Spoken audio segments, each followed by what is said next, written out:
saya akan menjelaskan kepada ibu bapak sekalian bagaimana cara memperlebar konsep penerimaan supaya bisa memenuhi no complaint day. Satu, syaratnya apa? Harus sholat. Dua, sholatnya harus daim, harus terus menerus pada situasi apapun. Berarti tidak bisa kita terjebak oleh sholat yang musiman. Ketika enak sholat, gak enak gak sholat. Ketika sedang rineh sholat, ketika sibuk gak sholat. Ini tidak akan menghilangkan komplain. Kita tata satu-satu dulu. Satu, sholat. Dua, sholatnya daim. Tiga, walladzina fi amwalihim haqqun ma'lumun. Orang-orang yang sadar bahwa dalam hartanya ada bagian tertentu buat orang lain. Itu tiga. Lisaili wal mahrum. Bagi orang miskin, bagi orang yang minta-minta, bagi orang yang tidak memiliki apa-apa. Ulangi lagi. Satu, sholat. Dua, sholatnya harus daim, terus menerus. Pak, kalau saya sholatnya terus menerus gimana dong? Apa saya bisa bekerja? Tuh, udah salah lagi. Sholat itu kan melekat artinya. Sholat itu melekatkan diri kepada Allah. Jadi ingat kepada Allahnya itu terus menerus. Itu maksudnya. Itu yang disebut dengan sholat yang daim. Yang ketiga, sadar bahwa pada harta yang ada pada kita ada bagian untuk orang lain. Bagian siapa? Bagian orang miskin, bagian orang yang minta-minta, bagian orang yang tidak mempunyai apa-apa. Yang keempat, mempercayai hari pembalasan. Pembalasan itu baik apa buruk? Baik apa buruk? Ya, pembalasan itu bisa baik, bisa buruk. Kan sudah dibahas di surat yang ke-99, ya kan? Semua yang baik akan dibalas dengan kebaikan. Semua yang buruk akan dibalas dengan keburukan. Kalau kita sadar dengan hari pembalasan, pasti kita akan melakukan yang baik-baik saja, karena pembalasannya pasti baik. Kan kita tidak mungkin ada yang menghendaki pembalasan yang buruk. Betul nggak? Pembalasan yang buruk pasti dari tindakan yang buruk. Pembalasan yang baik dari tindakan yang baik. Itu yang keberapa? Yang keempat. Yang kelima, takut akan azab Tuhan. Yang keenam, orang yang memelihara kehormatannya. Ya. Jadi kehormatan. Li furujihim hafidun. Yang ketujuh, orang yang memelihara amanah-amanahnya. Walladzina hum li amanatihim wa ahdihim raun. Yang kedelapan, walladzina hum bi syahadatihim qaimun. Orang yang memberikan kesaksiannya. Ini harus dibahas satu-satu. Yang kesembilan, walladzina hum ala salatihim yuhafidun. Orang yang memelihara salatnya. Jadi bukan sekadar mendirikan salat, bukan mengerjakan salat terus-menerus, tapi memelihara salatnya. Jadi ada berapa? Ada 9. Memang syaratnya 9. Jadi kalau yang 9 ini kita pahami semuanya dan kita amalkan semuanya, ternyata kita akan mendapatkan kemampuan untuk melebarkan konsep penerimaan. Lalu kita akan memasuki no complaint day. Sekarang saya mau kasih tahu. Perhatikan saya. Kalau orang komplain, biasanya energinya positif atau negatif? Negatif. bahwa energi negatif itu menular, percaya? Percaya ya? Jadi ngajinya hari ini adalah no complain day. Tidak ada lagi komplain setelah hari ini. Dan untuk membangun itu semua ternyata tidak sesederhana itu. Tidak, saya hari ini tidak akan komplain. Ternyata ada 9. Ada 9, ya. Jadi yang pertama tadi apa? Ya, sholat. Sebelum saya lanjutkan ke sini, saya mau tanya dulu. Apakah kita masih punya sifat yang digambarkan di ayat 19, 20, 21? Masih suka komplain, berkeluh kesah, betul? Apabila ditimpa yang gak enak, suka protes. Kalau ditimpa yang enak, ngahep-hep.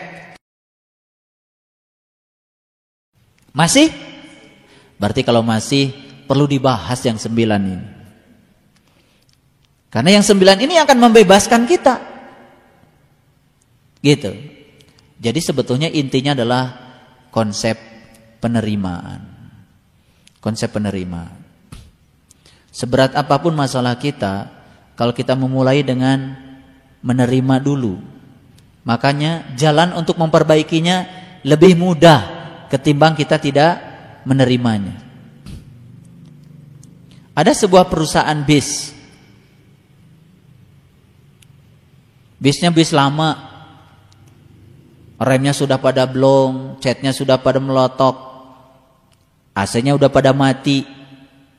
Ada yang penasaran, melakukan penelitian. Yang diwawancarai itu hanya 2 orang supir di perusahaan yang sama. Supir yang pertama ditanya, "Bapak sudah berapa lama kerja di sini?"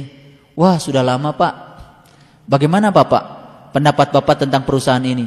"Wah, perusahaan ini tidak peduli sama karyawan, Pak." Terus lihat saja, bisnya udah butut-butut kayak gini, remnya blong aja dibiarin. Terus apa lagi? AC mati aja Pak, dibiarkan. Terus saja dia ngoceh. Tidak ada satu kata pun yang baik. Tapi yang kedua, supir yang sama di perusahaan yang sama, supir yang berbeda di perusahaan yang sama, ditanya, "Bagaimana pandangan Bapak dengan perusahaan ini?" "Alhamdulillah Pak, anak istri saya bisa makan karena saya kerja di sini. Mungkin kalau saya tidak kerja di sini, nggak tahu deh nasib saya seperti apa. Perusahaan ini gimana menurut Bapak?" "Menurut saya sih perusahaan ini luar biasa Pak. Di saat perusahaan lain sudah pada bangkrut, perusahaan ini masih tetap saja berdiri, dipertahankan." Terus saja dia berpikir yang positif. Orang yang berbeda di perusahaan yang sama ternyata beda. Yang ini positif, yang ini negatif. Ternyata yang positif ini hidupnya lebih santai. Tidak banyak komplain, tidak banyak protes, menerima. Tapi menerima bukan berarti kita berserah kepada kenyataan. Tidak. Menerima dulu yang paling utama, setelah itu baru memperbaiki. Jalan untuk memperbaiki jauh lebih mudah kalau kita memulai dengan konsep penerimaan.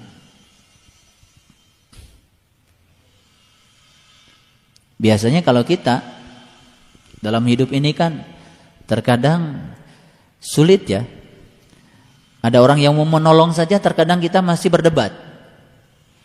Ini ada cerita. Ada orang buta masuk ke dalam sumur.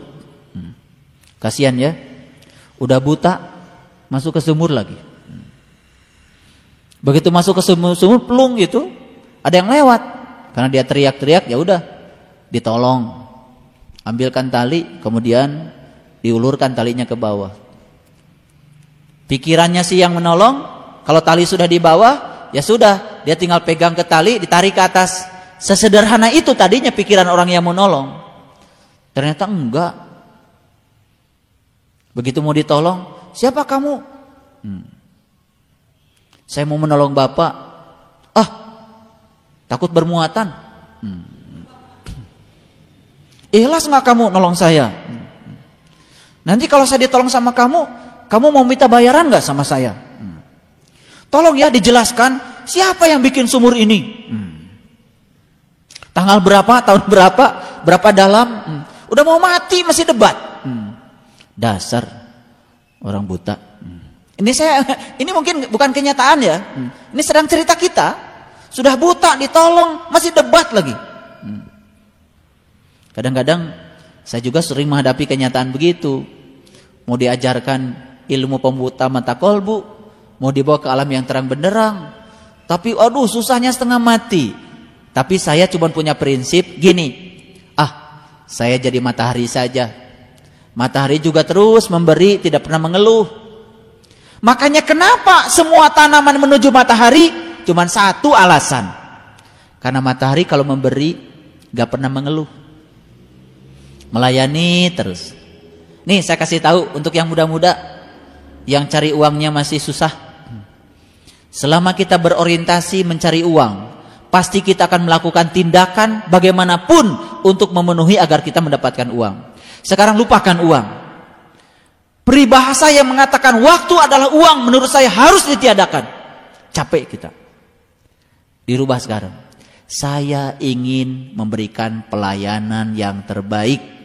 Saya ingin bermanfaat bagi banyak orang. Itu saja dilakukan. Insya Allah kita akan dikejar uang. Jadi tidak usah mengejar uang. Lakukan pelayanan yang terbaik. Pasti semua akan berpusat pada kita. Sekarang sekali lagi. Tanaman apa di bumi yang tidak menghadap matahari? Gak ada. Semua menghadap dia. Kenapa semua menghadap dia? Kenapa semua menyenangkan dia? Cuma satu alasan. Karena dia memberi dan terus memberi. Ternyata hukum memberi pasti menerima. Karena matahari memberi tanpa minta balasan, memberi tanpa keinginan, memberi dan terus memberi tanpa pilih kasih, maka semua pohon menghadap dia. Saya ingin kasih tahu, kalau kita membuat pelayanan pada siapapun, semua orang pasti akan menghadap kita. Semua rezeki akan berpihak pada kita. Semua kebaikan akan menuju kita. Rumusnya cuma satu. Ini harus dibaca berulang-ulang setiap hari. Ini doanya dari saya. Di mana hati berada, di situ harta terletak. Ulangi lagi. Di mana hati berada, di situ harta terletak. Ngerti maksud saya? Saya tidak berbicara harta dunia saja.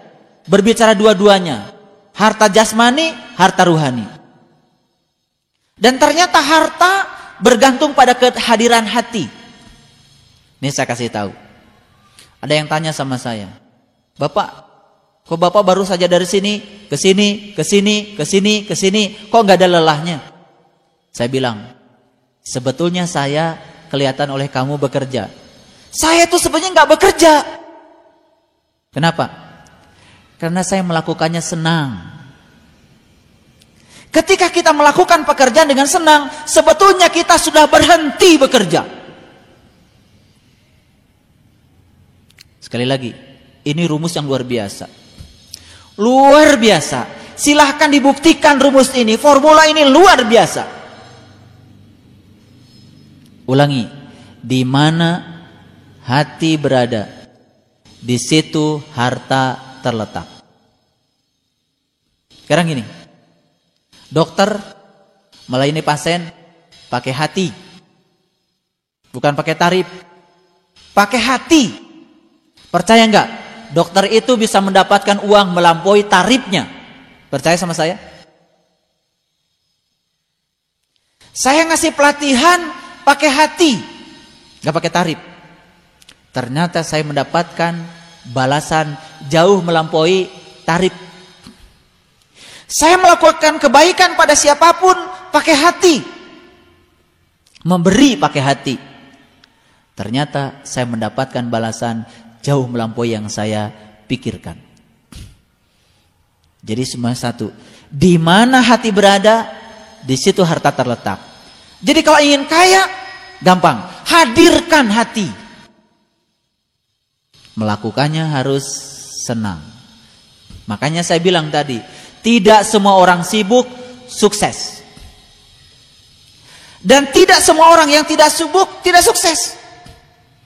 Saya akan menggunakan sukses dalam dua terminologi. Ada sukses menurut ukuran umum, ada sukses menurut ukuran pribadi. Dan itu berbeda. Kalau ukuran umum, dia sibuk, mobilnya banyak, rumahnya banyak, depositonya banyak. Ukuran umum, sukses. Padahal kalau ditanya dia, setelah itu pengen apa lagi? Pengen tambah banyak lagi. Dan mungkin dia merasa belum sukses. Beda ukuran pribadi dengan ukuran umum. Ukuran pribadi itu ternyata sangat unik. Saya menilai kesuksesan bukan dari sisi itu. Saya melihat dari sisi hasilnya. Kenapa? Ketika saya melakukan suatu tindakan tertentu, berdampak apa? Dampak tidak selalu uang. Makanya sekarang berhenti, dan jika perlu coret kata-kata waktu adalah uang. Ganti, waktu adalah pelayanan. Ganti. Lebih dahsyat, waktu adalah pelayanan. Sekarang berusahalah untuk melayani siapapun. Berusahalah untuk membaikan siapapun. Berusaha untuk menolong siapapun. Percaya sama saya, tidak usah memikirkan apa yang kita dapat. Semesta akan membalikan semuanya pada kita. Dan itu sudah terbukti luar biasa. Jadi sekarang berhenti mencari uang, tetapi memberikan pelayanan terbaik. Pasti kita akan dikejar oleh uang. Dan pelayanan adanya di mana? Di hati. Saya kasih tahu. Pernah nggak ngasih tukang parkir besar? Pernah? Sering saya melakukannya. Cuman karena hal yang sepele. Ketika mobil diparkir, kelihatan ya, kacanya kotor, dia ngambil lap. Bukan sekedar itu. Dan yang luar biasa, ada seorang tukang parkir ketika mau dikasih itu nggak mau. Itu pelayanan. Karena dia hadir di situ hatinya. Beda dengan orang yang hitung-hitungan. Sekian mobil, sekian itu, dia hanya mendapatkan sekian saja. Di situ pelayanan. Pernah nggak datang ke tukang cukur, nggak disuruh tukang cukur tiba mijit semua, enak gitu. Pasti tidak mungkin kita ngasih 8.000. Pasti ingin ngasih 20.000, bisa jadi 50.000. Betul? Jadi sekarang apa yang harus kita lakukan? Merubah. Jadi keyakinan yang salah di masa lalu, rubah. Keyakinan yang salah, yang tidak produktif, yang telah membelenggu kita, hancurkan. Dan itu akan memperlebar konsep penerimaan. Masih ingat cerita saya tentang gajah di India? Kalau mungkin pergi ke India, aneh. Karena apa? Gajah yang gede-gede, talinya kecil-kecil. Dan diikat di pohon yang kecil. Tapi gajah yang kecil-kecil, talinya gede-gede, rantainya besar-besar, dan diikatkan di pohon yang besar. Mungkin kalau orang yang baru datang ke situ protes, nih kalian ini nggak ada kerjaan. Yang kecil diikatnya dengan rantai yang besar. Gajah yang besar diikat dengan tali yang kecil, tapi tidak pernah kabur. Ternyata resepnya cuma satu. Gajah yang besar waktu kecil di rantai besar, dan dia pernah mau kabur berkali-kali, gak sukses. Lalu terbentuk di sini keyakinan di dalam pikiran gajah. Kalau di kaki aku ada tali, jangan berpikir kabur, karena pasti tidak akan bisa lepas. Jadi ada keyakinan yang membelenggu dia, yang dibangun oleh kebiasaan. Dan itu membelenggu pikiran. Jadi yang namanya kuburan di Quran bukan sekedar fisik. Keluar dari kuburan yang fisik ini mudah sekali. Tapi keluar dari belenggu yang non fisik, yaitu belenggu pikiran. Ternyata itu yang telah menawan banyak orang di kehidupan masa lalunya. Lalu dia sulit untuk berubah. Rezekinya gitu saja. Cara berpikirnya gitu saja. Cara bergaulnya begitu saja. Cara merespon masalah gitu-gitu saja. Tidak ada yang berubah. Kenapa?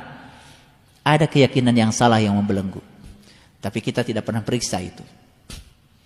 Jadi kenapa si gajah yang besar tadi tidak kabur, berputar-putar saja di pohon yang kecil? Karena dia sudah berhasil dibelenggu. Dan waktu kecil dia tetap saja di rantai yang besar. Pernah meronta mau kabur. Dan ternyata cuman menempelkan tali di kaki, si gajah sudah mengatakan pada dirinya, aku tidak mungkin bisa lepas dari sini.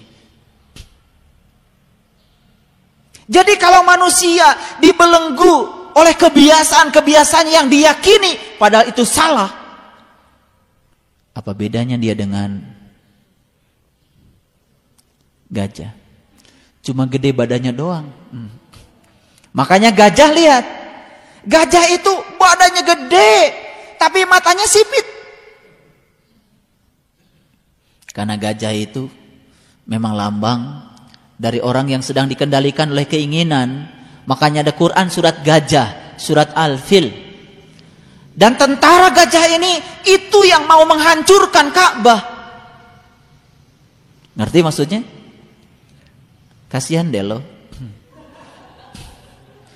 Kagak ngerti dari dulu. Tentara gajah menghancurkan Ka'bah. Ya Allah. Ka'bah yang itu seandainya ditubruk sama gajah, tembok lagi. Gak ada masalah. Tapi Baitullah yang ada bersamamu, yang dikotori setiap saat oleh kotoran-kotoran gajah, itu yang sulit dibersihkan. Itu yang sulit dibangun kembali. Dari mana gajah itu muncul? Gajah itu besar tubuhnya, sempit matanya. Besar keinginannya, tapi sempit sudut pandangnya. Itulah gajah dalam dimensi yang lain.